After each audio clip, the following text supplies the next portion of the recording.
IT job కోసం try చేస్తున్నారా? Coding tutor లో ట్రైనింగ్ తో పాటు స్టైఫండ్ అండ్ 100% జాబ్ గ్యారంటీ. నమస్తే, నేను Keshav. Welcome to Suman TV.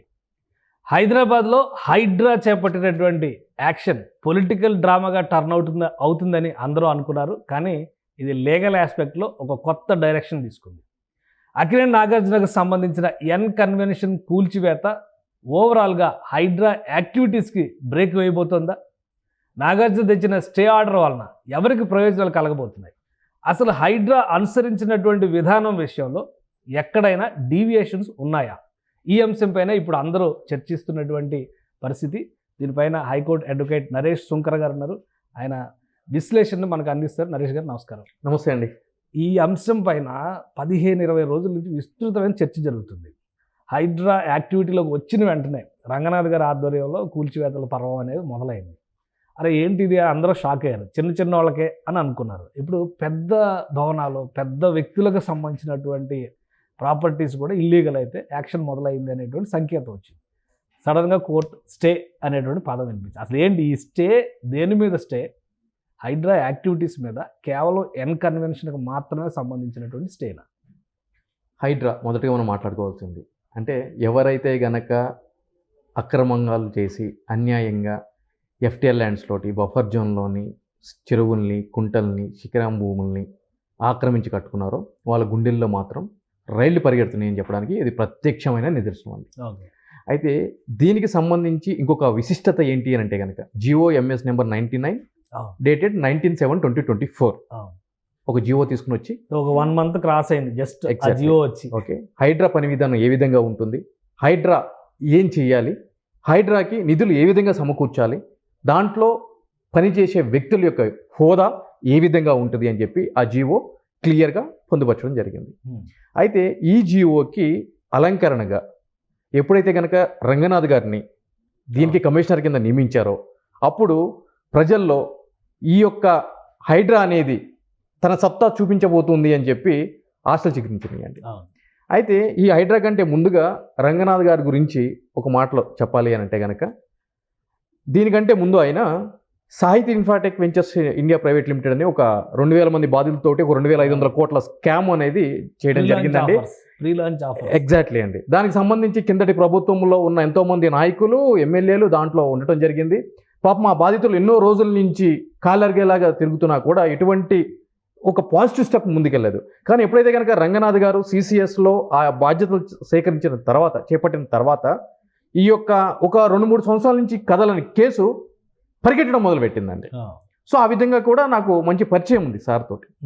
So ఎప్పుడైతే నేను కూడా అనుకున్నాను ఇంకా స్టార్ట్ అయ్యింది, ఎవరైతే కనుక ఈ చెరువుల్ని కబ్జాలను స్టార్ట్ చేశారో వాళ్ళకి మ్యూజిక్ స్టార్ట్ అయిందని చెప్పి నేను అనుకున్నాను. అనుకున్న విధంగానే ఆయన తన యొక్క పని విధానాన్ని మొదలు పెట్టడం జరిగింది. ఎస్పెషల్లీ ఈ చెరువులు, కుంటలు, శిఖరం భూములు ఏవైతే ఉన్నాయో వాటిల్లో ఏదైతే కనుక హై రైజ్ బిల్డింగ్స్ కట్టారో వాటిలన్నింటినీ కూల్చడం కూడా మొదలు పెట్టడం జరిగింది. అందులో భాగంగానే ఆ దారిలో ఈరోజు ఎన్ కన్వెన్షన్ అంటే ఈ రోజు కొత్తగా తెర మీదకి వచ్చిన అంశం కాదు ఇది. గత కొన్ని సంవత్సరాలుగా అంటే 2012 నుంచి ఈ వివాదం నడుస్తుంది. చెరువుకు సంబంధించిన భూమిని ఎఫ్టీఎల్ కానీ బఫర్ జోన్ కానీ 3.5 ఎకరాలు అంటే డిస్పైట్ ఆయనకి మిగిలిన ఒక 7 ఎకరాలు పక్కన ఉండగా కూడా అది ఇడిచిపెట్టి దీనికి సంబంధించి ఏదైతే ఉందో, ఇన్ఫ్యాక్ట్ మన దగ్గర కూడా మ్యాప్ ఉండుంటుంది, ఇట్ సీమ్స్ అక్కడ కనిపిస్తుంది స్క్రీన్ మీద క్లియర్గా. శాటిలైట్ వ్యూ తీసుకున్నా కూడా, రెవెన్యూ రికార్డ్స్ తీసుకున్నా కూడా క్లియర్గా కనిపిస్తుంది. దీనికి సంబంధించి ఇప్పుడు హౌస్ మోషన్ పిటిషన్ అనేది దాఖలు చేయడం జరిగింది నాగార్జున గారు. దానికి సంబంధించి స్టే వచ్చింది అని అంటున్నాం. ఈ కోర్టుకు వెళ్ళడం కూడా వివాదం ఇది మొదటిసారి కాదండి. 2012 నుంచి కూడా జరుగుతుంది. 2014లో కూడా సెప్టెంబర్లో ఆల్రెడీ కోర్టుకు వెళ్ళడం జరిగింది. అందులో భాగంగానే అప్పటి ప్రభుత్వం కూడా దీని మీద మేము సర్వే చేస్తాము, రిపోర్ట్ సబ్మిట్ చేస్తాము, తదనుగుణంగా కూడా మేము చర్యలు తీసుకుంటాము అని చెప్పడం జరిగింది. కానీ మనందరికీ తెలిసిన విషయమే, నిమ్మకు నీరెత్తినట్లు వహించడం జరిగింది. తెర వెనక ఏమేం జరిగింది అనేది నేను చెప్పాల్సిన అవసరం లేదు. ప్రజలు చాలా తెలివిగలవాళ్ళు.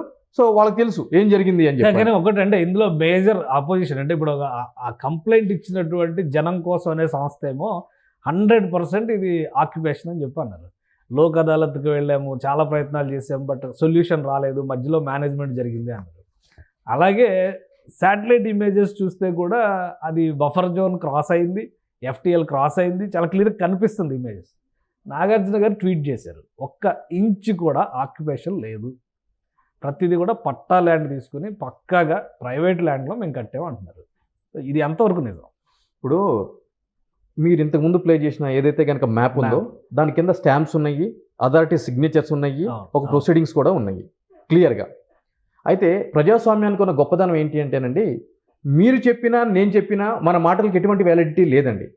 వ్యాలిడిటీ ఎప్పుడు ఉంటుంది అని అంటే కనుక ఒక డాక్యుమెంట్ మీద ఒక సంబంధించిన అధికారి సంతకం పెట్టి స్టాంప్ వేస్తే దానికి అధికారికంగా మెయింటైనబిలిటీ ఉంటుంది.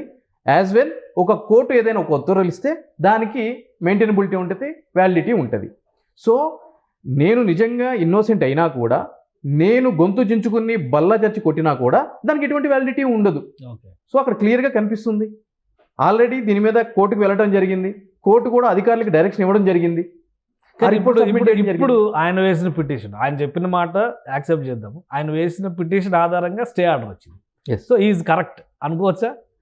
ఆయన వాదనలో నిజం ఉంది, హేతుబద్ధత ఉంది, దానికి తగిన ఆధారం ఉంది కాబట్టి కోర్టు నిలుపుదల చేసింది అని అవి సామాన్యుడు. ఎందుకంటే సామాన్యుడు ప్రతి ఒక్కరు వచ్చి డాక్యుమెంట్స్ చూడరు, సంతకాలు పెట్టారా లేదా చూడరు, ఒరిజినల్లా కాదా చూడరు, ఫోర్జరీ జరిగిందా లేదా చెక్ చేయరు. బట్ కోర్టు ఇచ్చిన ఆర్డర్ ఈరోజు నాగార్జున గారు చెప్పింది 1 ఇంచు కూడా నేను ఆక్యుపై చేయలేదు, ప్రైవేట్ ల్యాండ్లో కట్టాను అన్నారు. కోర్టు ఈరోజు స్టే ఇచ్చింది. సో ఈ రెండింటిని సింక్ చేసినప్పుడు సామాన్యుడు ఏమనుకుంటాడంటే ఆయన పాపం అమాయకుడు, ఆక్యుపై చేసినట్టుగా ఒక ముద్ర వేసే ప్రయత్నం చేస్తున్నారు, ఒక స్కేప్ గోడ్ బలిపశువుని చేస్తున్నారు ఆయన్ని అనేటువంటి అభిప్రాయం వస్తుంది. దీనికి ఏంటి వివరణ ఏంటి? చాలా వివేకమైన ప్రశ్న అడిగారండి నిజంగా కూడా. అంటే ఒక సామాన్యుడు మదిలో మెదిలే ప్రశ్నని మీరు ఈరోజు అడగడం జరిగింది. ఎగ్జాక్ట్లీ స్టే ఇచ్చింది కాబట్టి ఆబ్వియస్లీ అక్కడ ఏదో ఒక అన్యాయం జరిగిపోయింది నాగార్జున గారికి అని చెప్పి సామాన్యుడు ఆలోచించే విధంగా ఉంది కదా అని చెప్పి మీరు అంటున్నారు. రైట్. అయితే ఇక్కడ ఒక 100 మందిని చాలా విచక్షణారహితంగా చంపేసి లేదంటే కనుక ఒక రేప్ చేసో ఉన్న ఒక నేరస్తుడికి ఉరి తీసే ముందు నీ చివరి కోరిక ఏంటి అని చెప్పని అడుగుతారు. రైట్. ఓకే. ఆ కోరిక అడగలేదు అనుకోండి, అతను కోర్టుకు వెళ్తాడు. నా చివరి కోరిక ఏంటి అని అడగలేదు కాబట్టి ఈ శిక్షని ఈ రోజుకి ఆపండి అని చెప్పి ఆబ్వియస్లీ కోర్టు ఆపుతుంది. దాని అర్థం ఆ నేరస్తుడు ఆ 100 మర్డర్లు చేయలేదు, 100 మంది చంపలేదని అర్థమా? సో లా అనేది చాలా టెక్నికల్ ఆస్పెక్ట్ అండి, చాలా టెక్నికల్ ఆస్పెక్ట్ ఇక్కడ మనం చూడాల్సింది. సో ఇక్కడ నాగార్జున గారు కోర్టుకు వెళ్ళిన పర్పస్ ఏంటి అని అంటే కనుక ఆడి ఆల్ట్రా ప్యాట్రమ్ అని అంటామండి. అంటే లాటిన్ లాంగ్వేజ్, అంటే ఇంగ్లీష్లో చెప్పాలంటే కనుక violation of principle of natural justice అని అంటాం. అంటే ఒక కూల్చివేత జరుగుతున్నప్పుడు ఏం చేస్తారు అని అంటే కనుక చట్టం ఏం చెప్తుంది అని అంటే కనుక ఆ కూల్చివేత ఎందుకు చేయబడుతుందో ఒక నోటీసు రూపంలో ఆ సంబంధించిన బాధితుడు అని పిలువబడే వ్యక్తికి లేదంటే కనుక ఆ ఓనర్కి ఇవ్వాలి అని చెప్పి చట్టం చెప్తుంది. ఓకే. ప్రతివాది ఎవరైతే వాళ్ళు XYZ ఎవరైతే అది ఇప్పుడు ఇప్పుడు నేను కనిపించింది కాబట్టి నాగార్జున గారు, రేపు పొద్దున నా ఇల్లు అనుకోండి నేను, మీ ఇల్లు అయితే మీరు, ఒక నోటీసు ఇవ్వాలి అని చెప్పి చెప్తుంది. రైట్. సో నాగార్జున గారు వెళ్ళిన దేనికి వెళ్ళారంటే కోర్టుకి, ఆ యొక్క అవకాశం కూడా నాకు ఇవ్వకుండా ఓకే కూల్చివేతలు చేశారు, కూల్చివేతలు స్టార్ట్ చేశారు, కూల్చివేశారు అని చెప్పి వెళ్ళటం జరిగింది. అందుకు సంబంధించి ఆ డ్యూ ప్రాసెస్ అంటే ఒక చట్టబద్ధంగా జరగాల్సిన ప్రక్రియ జరగలేదు అని చెప్పి చెప్తున్నారు కాబట్టి దీనికి సంబంధించి పూర్తి వివరాలు ఆ క్లారిఫికేషన్ కోసము ఇంటీరియం స్టే అంటే మధ్యంతరం అంటామండి. ఇంటీరియం అంటే అబ్సల్యూట్ కాదు, అది ఇంటీరియం మధ్యంతరం అని చెప్పి, అది కూడా హౌస్ మోషన్. అంటే మార్నింగ్ స్టార్ట్ అయినాయి కూల్చివేతలు, ఇప్పుడు 2:30కి కోర్టు ఆర్డర్ పాస్ చేసినట్టు పరిస్థితి ఉంది. సో ఈ టైంలో ఒక డ్రాప్ చేయడము, జడ్జి గారి దగ్గరికి వెళ్ళడము, అసలు ఏం జరిగిందని కనుక్కోవడము, అథారిటీస్ దగ్గర నుంచి రిపోర్ట్ రావడము, అది జరుగుతుందండి? జరగదు. సో కాబట్టి ఒక టైం ప్రాసెస్ కాబట్టి ఆ టైం వరకు స్టే అనేది ఒక ఇంటీరియం స్టే అనేది, సో అది ఒక తాత్కాలిక ఉపశమనంగానే చూడాలి. ఒక ఉపశమనం ఉందండి, మొత్తం కూల్చేసిన ప్రక్రియ పూర్తయింది కానీ న్యాయపరంగా ఒక రిలీఫ్ అంతే, అంటే రిలీఫ్ లాగా భావించాలి కానీ అది కాదు. కానీ ఇంకొకటి ఏంటంటే ఇందులో నెక్స్ట్ నా డౌట్ ఏంటంటే, ఇప్పుడు ఆయన ఒక ఆర్డర్ తీసుకొచ్చారు, ఇది ఒక రూట్ మ్యాప్, నెక్స్ట్ మళ్ళీ కొలాప్స్ చేయడానికి కానీ లేదా వైలేషన్స్ విషయంలో సీరియస్ యాక్షన్ తీసుకోవాలంటే మళ్ళీ హైడ్రాకి ఇది ఒక బ్రేక్ వేసేటువంటి అవకాశం కాదా? రేపు మళ్ళీ మీదో నాదో కోల్చడానికి వస్తే ఈ ఆర్డర్ కాపీ పట్టుకొని వెళ్తే మళ్ళీ స్టే చేసేటువంటి పరిస్థితి ఉండదా? అబ్సల్యూట్లీ అండి, ఎందుకంటే ఇది ఒక రిఫరెన్స్ కింద వాడుకోవడానికి ముమ్మాటికి కూడా ఈ ఉత్తర్వులు అనేవి ఉపయోగపడతాయి. అయితే ఇక్కడ ఏం జరుగుతుంది అని అంటే కనుక ఈ జన్వాడకు సంబంధించిన ఏదైతే కనుక ఒక ఫామ్ హౌస్ ఉందో ఆ ఫామ్ హౌస్కి సంబంధించి కూడా 2 రోజుల క్రితము ఆ ఫామ్ హౌస్ ఓనర్ కూడా కోర్టుకు వెళ్ళడం జరిగింది. అది వేరే బెంచ్కి రావడం జరిగింది. ఇప్పుడు మన స్క్రీన్ మీద ఏదైతే కనుక డిస్ప్లే చేస్తున్నారో అది ఆర్డర్ కాపీనే. ఆర్డర్ కాపీలో మీకు అక్కడ పాయింట్స్ అన్ని మెన్షన్ చేసి ఉన్నాయి. దాంట్లో క్లియర్గా ఆ జడ్జి వారు మెన్షన్ చేసింది ఏంటి అంటే కనుక 60 గజాలోళ్ళు 100 గజాలోళ్ళకి ఒక న్యాయము, ఎకరం పైబడినోడికి ఒక న్యాయం మాత్రం మీరు చూపించొద్దు. అంటే వివక్ష అనేది లేకుండా, వివక్ష అనేది లేకుండా మీ పని మీరు చెయ్యండి అని చెప్పి క్లియర్గా హైడ్రాకి డైరెక్షన్ ఇవ్వడం జరిగింది. ఏదైతే కనుక GOMS నెంబర్ 99 ప్రకారం మీరు ముందుకు వెళ్తున్నారో ఆ వెళ్ళే క్రమంలో ఎటువంటి వివక్ష చూపించొద్దు, చిన్నోడిగా న్యాయం పెద్దోడిగా న్యాయం చూపించొద్దు అని చెప్పి చెప్పడం జరిగింది. అయితే ఇప్పుడు ఏదైతే కనుక ఈరోజు వచ్చిన స్టే ఆర్డర్ ఏదైతే ఉందో అంటే ఇది వేరే జడ్జి వారు ఇచ్చిన ఆర్డర్. సో దీనికి సంబంధించి వేరే వాళ్ళకి రిలీఫ్ వస్తుంది. కానీ ఇక్కడ ఏం జరుగుతుంది అని అంటే కనుక ఎంతసేపటికి కూడా ఒక స్థాయి ఉన్న వ్యక్తులకు మాత్రమే న్యాయం అనేది కూడా పరిమితం అయిపోతుందండి. సామాన్యుడికి అది వాళ్ళు ఇన్స్టెంట్ గా ఖర్చు పెట్టగలరు, ఇన్స్టెంట్ గా ఏ స్థాయిలో ఇన్ఫ్లుయెన్స్ చేయగలరు. దేర్ కెన్ బి 2 కాన్స్టిట్యూషన్స్, అంటే 2 రాజ్యాంగాలు ఉన్నాయేమో భారతదేశంలో అనే ఒక ఆలోచన సామాన్యుడికి కలుగుతుందండి. ఎందుకంటే ఇప్పుడు లంచ్ మోషన్ అని అన్నారు. ఇన్ జనరల్గా రోజువారీ క్రమంలో కోర్టులో వేసిన కేసులే రాకోకుండా రోజుల తరబడి సంవత్సరాల తరబడి తిరుగుతున్న నేటి ఈ తరంలో ఉన్న ప్రజలకి అదేంటి నాగార్జున గారు ఈ రోజేమో శనివారం రోజు, ఈరోజు శనివారము వరుసనే 3 రోజులు సెలవులు ఉన్నాయి, కోర్టుకి హాలిడే ఉంది, హౌస్ మోషన్ అంటే కూడా ఏంటో తెలియదు బాబు ప్రజలకి. అంటే ఏం లేదు, జడ్జి గారు ఇంట్లో ఉండి కేసుని వాదోపవాదాలు వింటారు, విచారణ జరుపుతారు. సో అటువంటిది ఆర్డర్లు కూడా వచ్చినాయి. అంటే ఇలా కూడా జరుగుతుందా, అంటే డబ్బున్న వాళ్ళకి ఒక న్యాయం ఉంది, డబ్బు లేని వాళ్ళకి ఒక న్యాయం ఉందా అని చెప్పి కూడా ప్రజలు ఆలోచనలో పడతారండి. ఆల్రెడీ ఆలోచన కదా, నమ్ముతున్నారు. సో ఇటువంటి ఆర్డర్లు సామాన్యుడికి ఎప్పుడు ఉపయోగపడవండి. అవును. అయితే ఇంకొక డౌట్ ఏంటంటే ఇప్పుడు హైడ్రాకి ఇచ్చినటువంటి ప్రిన్సిపల్స్ కానీ గైడ్ లైన్స్ కానీ 99 GO ఏదైతే ఉందో దానిపైన కూడా డిఫరెంట్ ఒపీనియన్ వస్తుంది. రేపు ఈ స్టే ఆర్డర్ని క్వశ్చన్ చేయడానికి ఫర్దర్ లెవెల్కి వెళ్ళటానికి, అంటే ఇప్పుడు బహుశా సింగిల్ జడ్జి ఇచ్చారు, డివిజన్ బెంచ్కి వెళ్తానికి కానీ ఫుల్ బెంచ్కి వెళ్తానికి కానీ హైడ్రాని లిమిట్ చేసేటువంటి అవకాశం ఉంటాయి. హైడ్రా పనితీరుని నియంత్రించే అవకాశం ఈ ఆర్డర్ ద్వారా కలిగితే పైకి వెళ్ళడానికి అవకాశాలు ఎంతవరకు ఉన్నాయి? అబ్సల్యూట్లీ ఉన్నాయండి. ఇప్పుడు ఇక్కడ ఏం జరుగుతుంది అని అంటే కనుక మొన్న ఒక కేసు పడటం జరిగింది, అది వేరే జడ్జి వారి దగ్గరికి వెళ్ళటం జరిగింది. ఈ రోజు ఇంకొకటి పడటం జరిగింది, ఇది వేరే జడ్జి గారి దగ్గరికి వెళ్ళటం జరిగింది.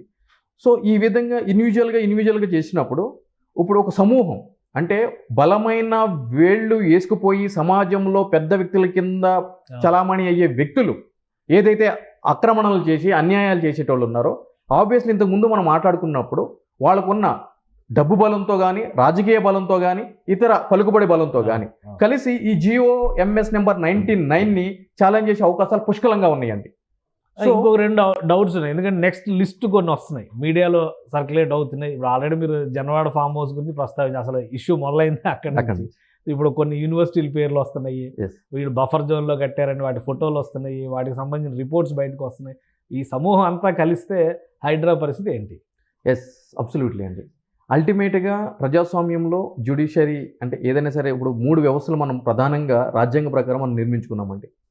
Legislative, executive, judiciary.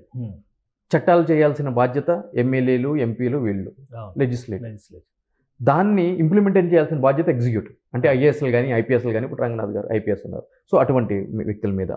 సో ఇవి 2 పని విధానంలో ఏమాత్రం అవకతవకలు ఉన్నా, డీవియేషన్స్ ఉన్నా దాన్ని నియంత్రించి ఆ పని విధానాల్ని ఈ విధంగా చెయ్యండి అని దిశానిర్దేశం చేసి వ్యవస్థ జ్యుడిషియరీ అంటే.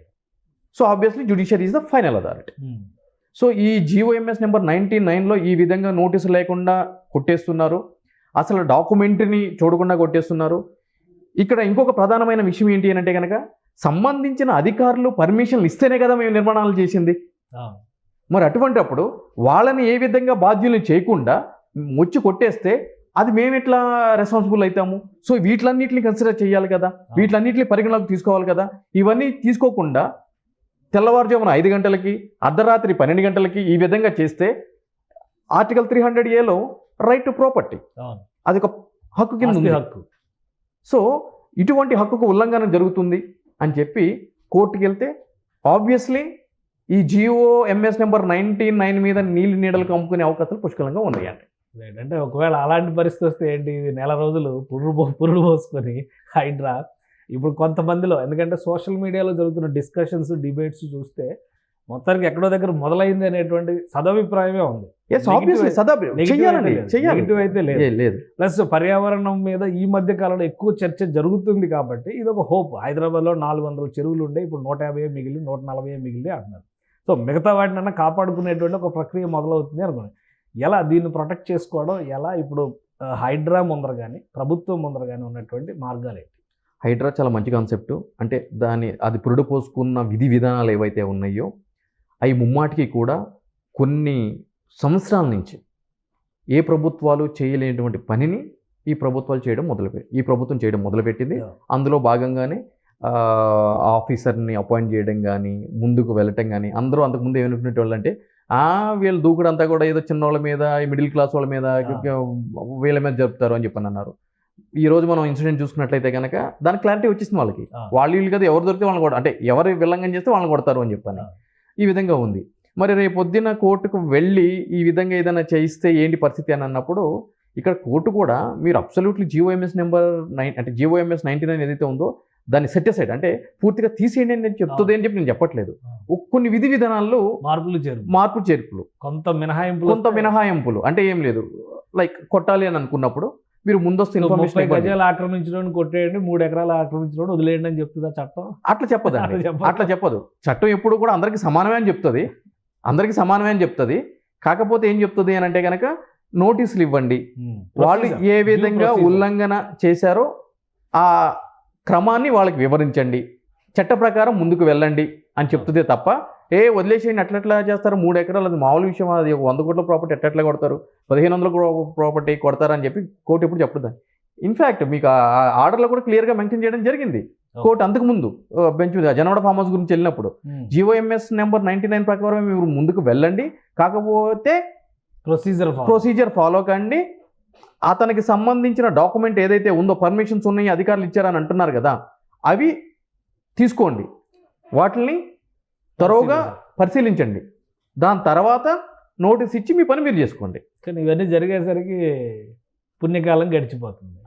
అది ఇంకా తప్పదండి. అంటే ఎందుకంటే ఇప్పుడు ఈ ఇష్యూనే చూద్దాం, కన్వెన్షన్ ఇష్యూనే చూద్దాం. 2012-13 పుష్కర కాలం దాటిపోయింది. అవునండి. దాని మీద 2014-15లోనే ఈ జనం కోసం అనే సంస్థ లోక్ అదాలత్లో వేసి 2 సంవత్సరాలు తిరిగారు. ప్రొసీడింగ్స్ కూడా ఆయన ఫైల్ కాపీ పెట్టారు. సో 2 సంవత్సరాలు తిరిగినా కూడా ఎవరు అంత ఓపిక్గా తిరిగేటువంటి పరిస్థితి ఎంతమందికి ఉంటుంది? ఒక్కసారి ఇప్పుడు ఒక యాక్షన్ అంటూ మొదలైనాక మళ్ళీ దానికి బ్రేకులు వేయడం మొదలెడితే ఇది పరిష్కారం అయ్యే సమస్య అవుతుంది. ఇక్కడ చిన్న అంటే డీవియేషన్ ఉందండి. డీవియేషన్ అనే ఎందుకంటున్నా అంటే ఈ ఎవరైతే కనుక కంప్లైంట్ ఇచ్చారో ఎర్లియర్, అప్పుడు ఈ ఆక్రమణ చేసిన వాళ్ళకి ప్రభుత్వం అండగా ఉంది. ఓకే. సో ఆబ్వియస్లీ ఏం జరుగుతుంది అని అంటే కనుక ఒక కోర్టు ఆర్డర్ ఇచ్చినా కూడా ఎగ్జిక్యూట్ చేయాల్సిన అథారిటీ, అంటే జడ్జి గారు వచ్చి ఆ బుల్డోజర్ మీదను ఎక్కి ఆయన కూలగొట్టాడు, ఆయన డైరెక్షన్ ఇస్తాడు. మనం అడిగేది కూడా డిక్లేర్ అని చెప్పని అడుగుతాము, ఆయన డైరెక్షన్ ఇస్తాడు. అయితే ఇంప్లిమెంటేషన్ చేయాల్సింది ఎవరు? Executive body. Obviously executive body falls ఉంటుంది గవర్నమెంట్ కాబట్టి గవర్నమెంట్ ఏ ఇన్స్ట్రక్షన్ చెప్తే ఆ ఇన్స్ట్రక్షన్కి వస్తుంది. ఎందుకు అని అంటే కనుక మనం చూసుకున్నట్లయితే కిందటి ప్రభుత్వంలో సాక్షాత్ అప్పటి చీఫ్ సెక్రటరీ మీద ఎన్ని కంటెంప్ట్ కేసులు పెండింగ్ ఉన్నాయో మనందరికీ తెలిసిన విషయమే. దానికి సంబంధించి ఎన్ని కోట్ల రూపాయలు ప్రభుత్వము రిలీజ్ చేసిందో మనందరికీ తెలిసిన విషయమే. అంటే ఇదంతా ఏంటి అని అంటే కనుక కోర్టు డైరెక్షన్స్ ఉన్నా కూడా దానికి అనుగుణంగా యాక్ట్ చేయకుండా వాళ్ళు తొక్కిపెట్టారు ఆర్డర్ని. ఇక్కడ ప్రాబ్లం ఏంటి అంటే కనుక ఇప్పుడు ప్రభుత్వము జనాల సైడ్ ఉంది. సో కళ్ళేలు వదిలేసింది ప్రభుత్వం. వెళ్ళండి ముందుకు. ఎవరైనా కానీ మంత్రులైనా, ప్రభుత్వంతో సంబంధం ఉన్న వ్యక్తులైనా, ప్రతిపక్షంలో ఉన్న వాళ్ళైనా ఎవరైనా మినహాయింపు ఉండదు ఇప్పుడు చట్టం ప్రకారం. ఇప్పుడు చూస్తే ఈ అమలు చేస్తున్నటువంటి విధానం అబ్సల్యూట్లీ. ఎందుకంటే కనుక ఇప్పుడు స్టార్ట్ చేసిందే ఆ పార్టీలో జాయిన్ అయిన ఒక ఎమ్మెల్యే దగ్గర నుంచి స్టార్ట్ చేశారు కదండి. సో అక్కడి నుంచి స్టార్ట్ అయింది ఆబ్వియస్లీ ఈ డ్రైవ్ అనేది. ఇప్పుడు ఇక్కడ దాకా వచ్చింది, మధ్యలో ఎంతో మందిని చేసుకుంటా ఇక్కడ దాకా వచ్చింది, రేపు ఇంకా కంటిన్యూ అవుతుంది. ప్రభుత్వం ఎంత స్ట్రాంగ్గా నిలిస్తే అంత ఫాస్ట్గా హైడ్రా ముందుకెళ్ళడానికి అవకాశం. ఎగ్జాక్ట్లీ.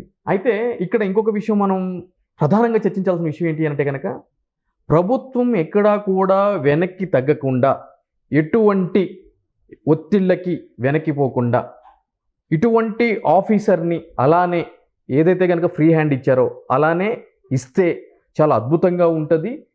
ఈ విధంగా ప్రభుత్వ స్థలాలు, చెరువులు ఇటువంటివన్నీ కబ్జా చేసి కట్టి ఎంతోమంది పిల్లల ప్రాణాలకి వాళ్ళే కారణమవుతున్నారు. ఈరోజు చెరువును కబ్జా చేస్తే ఏం జరుగుతుందండి? వర్షం వచ్చింది, వరద వస్తుంది, చెరువు ఎక్స్పాన్షన్ ఉన్నప్పుడు ఫ్లో బాగుంటుంది, లేనప్పుడు ఏం జరుగుతుంది అని అంటే కనుక అది రోడ్ల మీదకి వస్తుంది, డ్రైనేజీలు పొంగిపొలుతున్నాయి, దాంట్లో చిన్నారులు కొట్టుకుపోతున్నారు, చనిపోతున్నారు. ఎన్నో సంఘటనలు జరిగినాయి హైదరాబాద్లో. సో వాళ్ళు కారణమవుతున్నారు ఆక్రమణ చేయడం చేత. సో ఈ ఫ్రీ హ్యాండ్ ఇస్తే ఇంకా మరెన్నో అద్భుతాలు మనం చూడవచ్చు, ఒక పరిష్కారం వచ్చే అవకాశం వస్తుంది. అంతే తప్ప మరో స్టీఫెన్ రవీంద్ర గారు లాగా ఏం చేయకూడదు. మళ్ళీ స్టీఫెన్ రవీంద్ర గారు ఎందుకు వచ్చారు మధ్యలో? అంటే అప్పుడు కూడా, ఎందుకంటే ఆయన కూడా మనం తెలుసు, స్టీఫెన్ రవీంద్ర గారి గురించి మనం మాట్లాడుకున్నాము, ఆయన ఎటువంటి ఆఫీసర్ మనకు తెలుసు. ఫార్మర్ మినిస్టర్ శ్రీనివాస్ గౌడ్ గారి కేసులో ఆయన ఏం చేశారు, మొన్న ఆయన ఏం చెప్పాడు, మంత్రి గారు ఏం చెప్పారు, అదంతా పోలీసు వాళ్ళు చేసింది బనాయింపదే, ఆయన నా మీద అటెంప్ట్ ఏం జరగలేదని చెప్పి అన్నారు. సో అప్పుడు ఏమైపోయింది, ఆబ్వియస్లీ రాజకీయ నాయకులు అందరూ బాగుంటారు, ఆనెస్ట్గా ఎవరైతే పనిచేస్తున్నారో ఆఫీసర్లు వాళ్ళ మీద బట్ట కలిసి మీదేస్తున్నారు. సో ఈసారి అలాంటి సమస్య రాకుండా రాకూడదు అని చెప్పి మేము కోరుకుంటున్నాం. రైట్, థ్యాంక్ యూ నరేష్ గారు తెలియజేసినందుకు. ఇది కోర్టు ఇచ్చినటువంటి స్టే కేవలం ఎన్కన్వెన్షన్కి సంబంధించి నాగార్జున గారు చేసినటువంటి విన్నపానికి ఒక మన్నింపు మాత్రమే అని నరేష్ గారు అంటున్నారు. అలానే హైడ్రా దూకుడికి ప్రభుత్వం కనుక చిత్తశుద్ధితో నిలబడితే కళ్ళెం వేసే అవకాశం లేదు, తప్పు చేసిన వాళ్ళ గుండెల్లో రైళ్లు పరిగెత్తడం ఖాయమని ఆయన విశ్లేషిస్తున్నారు. ఇది special discussion. Keep watching. Suman టీవీలో మీ పర్సనల్ అండ్ బిజినెస్ ప్రమోషన్స్ కోసం కింది నెంబర్కి కాంటాక్ట్ చేయండి.